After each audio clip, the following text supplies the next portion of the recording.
don't remember exactly how it happened, but I know that he asked me a few questions about what I did.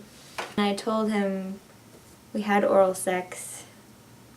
And then he said, I don't remember exactly what he said, but he was surprised, I know. It was a scene that a writing contest judge once told me could never have happened between a father and his daughter. I opened my novel with it because it did happen. Because those kinds of surprising teaching opportunities with our children so often do happen.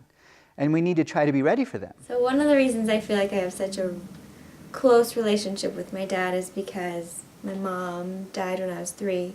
So I basically grew up with my dad being my mom and my dad. Take all of your wasted honor. Ralph Waldo Emerson has a quote I love. He says, "Write in whatever language you will, you'll only ever say who you are."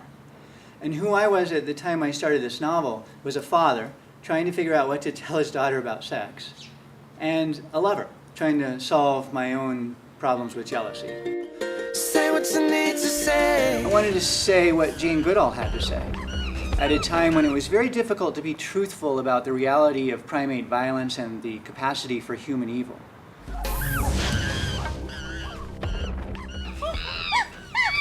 That it's better to face up to the facts, however unsettling, than to live in denial. I started thinking about our own aggressive tendencies and how obviously they've been inherited from an ancient primate past.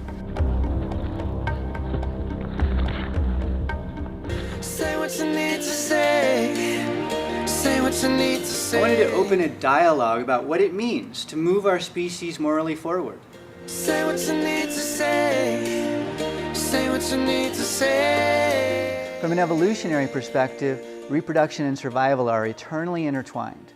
And if we're ever going to progress beyond primitive reflexes for violence and sex, we have to get better at making conscious choices about both. I just have this absolute belief that humans are moving away from cruelty and destruction towards a time when we can truly live in harmony with nature, when we understand that there is a spiritual power around us from which we can draw strength. And that is where I believe human destiny ultimately is taking us. I just hope we have time.